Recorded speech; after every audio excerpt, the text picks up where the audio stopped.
let's get into it. Well, obviously, we want to see A&M win. So, what are the things we want to see that are going to contribute to that? Okay, I want to see Marcel Reed protected. Yep. Because I think that A&M has a mismatch with their receivers against the Auburn secondary. So Auburn has to get pressure on Marcel. If he has time to throw, I think A&M they'll just have a big game going through that Swiss cheese Auburn secondary. On the other side, I want to see A&M get pressure on Jackson Dart. But beyond that, the second thing I want to see is that the third thing I want to see is I want to see an effective spy. So they're waiting on Jackson Dart, and they keep Jackson Dart from running effectively, especially on scrambles, quarterback draws, zone reads. Here are my three things. Okay. No dumb mistakes. Okay. There were a few too many mistakes on the road, which sometimes that happens when you're on the road, right? So especially early in the year. Right. So no false. I mean, you're going to have some false starts, but just limited number of dumb mistakes. Okay. Make sure that everybody is blocked on a punt kick. Just a punt. No big runs from Jackson Arnold. Can we neutralize that threat? Look, they're Auburn's better than their record. The loss last week, I think, but I also think something you brought up on the show yesterday that'll be a topic throughout the show is they're not.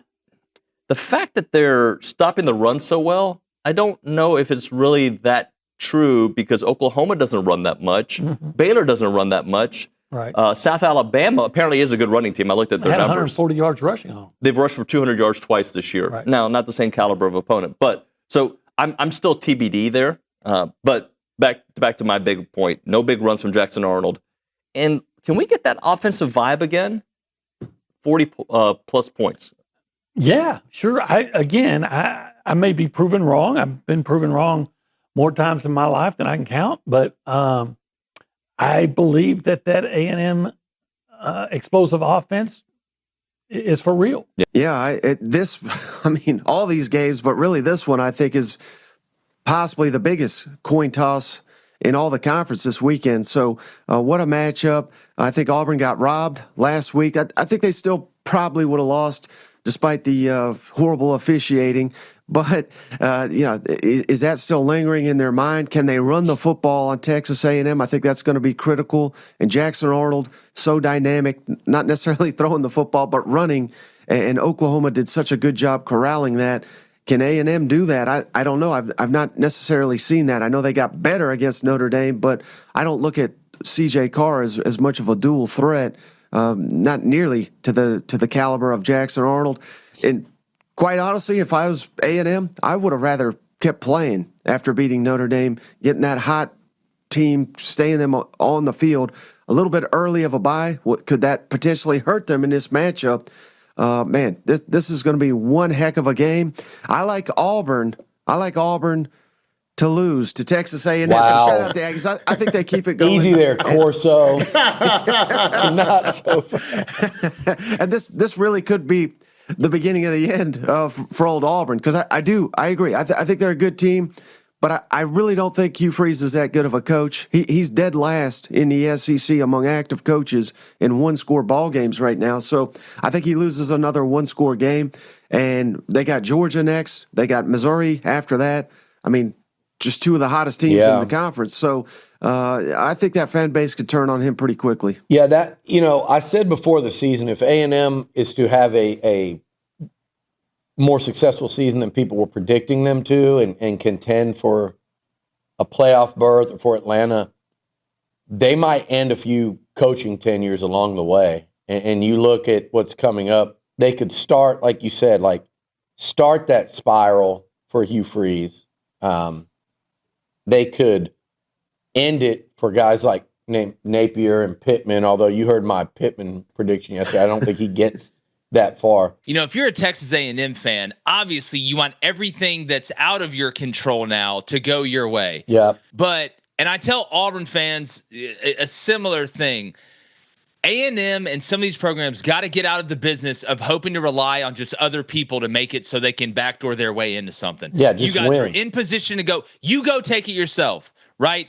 You go handle your own business. A&M is too good of a program not to go and handle their own business. All the stuff on the periphery, whether Notre Dame beats Arkansas, whether Notre Dame loses to Arkansas, and again, I'm not discounting it, but A&M's to the point now where you control your own destiny. Go out and fulfill the prophecy, man, and they're good enough to do it. But I tell you, it's a hard spot for Chris Ash to be in as a defensive coordinator when you got to say, well, we got to do one of two things. Either I've got to rush 3 and play coverage, which can kill me because the quarterback will have a ton of time and can still take off, whether that be a spy or another guy in coverage, or we have to just abandon our whole identity of playing man coverage and just bring pressure from fire zones and things like that, dropping guys out of helicopters and stuff. So I do not envy him, but Notre Dame's got a big problem on that side of the ball. And I thought Auburn had the same problem until they went to Oklahoma and defensively looked a lot better than what they had. Yeah, talk to us about Auburn, because you are, to me, we're not going to talk to anyone this week, Jake, with a bet. If I'm talking to anybody about Auburn football, it's going to be you or Cole Kubelik. Appreciate it, man. Yeah, of course. It's what I do, Jake, So, but I'm being serious, and you know that. So tell us about Auburn and what you learned from them last weekend, and where do they create problems for A&M, and where do the Aggies create problems for the Tigers? Well, I think one of the main things that I learned about Auburn is that what Auburn still hasn't learned, and that's how to win big games in close games. And he ground out 80 yard, 20 carries, 81 yards, and 3 or 4 of those yards were on the goal line. Mm-hmm. And Notre Dame's defense is not what it was under Ash versus their last DC, who's currently in the NFL, but they got freaking players. And I watch a lot of SEC football every year, and Notre Dame's defense still, they looked better last year, but they still have real cats in that front seven that will hit you and smack you. And him punching 3 in from inside, it tells me he's all the way back. Yeah. He popped probably, I would want to say 3 runs of 10 yards or more. Maybe that last one 2. was huge. The third and 12, Yep. and then the first play of the game, Mhm. he popped one. Like, Le'Veon Moss is back, and the SEC and the country don't know that yet. Mm-hmm. He did as much against a tough Notre Dame defense as Jeremiah Love did against a defense that even we're sitting here still questioning how they are against the run. And we're talking about how Notre Dame's good against the run, and he did the same amount. So I think Le'Veon's an elite SEC back. You talk about what Auburn typically has. He's that kind of back. Mm-hmm. And I think this might be the weekend that the league finds out about it again. Well, Seth, if they come out, if Auburn comes out and they're going to sit there and DJ Durkin's saying, I can't let 1 and 7 beat me. They're too explosive. I've got issues on the back end. I've got to be light in the box. That's something I would feel like as offensive lineman, what you take that personal a little bit. Well, I would beg them to do that because we'll run all over them if they try to give us friendly numbers in the box. And we've got the offense. Look, we've got a really good offense. There is zero denying that. I'm 100% confident. And our guys up front, our quarterback, our running backs, like every person on that offense is legit. And I know that they're not perfect, but we don't have weaknesses. We don't have a weak point. And it's a beautiful thing to be as an offensive coordinator when you can sit up there, dial up, something like I'm sure he's got audibles, right? And if he goes up there and he sees that it's a light box, hey, we're going to run every time until they stop us and quit doing this. And as soon as they bring another guy in the box, boom, out to Craver or Concepcion. And like it's going to be an all-day affair with our offense. And we just got to keep the momentum going. Keep the I'm not afraid of ball control too if we have to. And because that's what they're going to do on their offense is try to keep the ball out of our hands.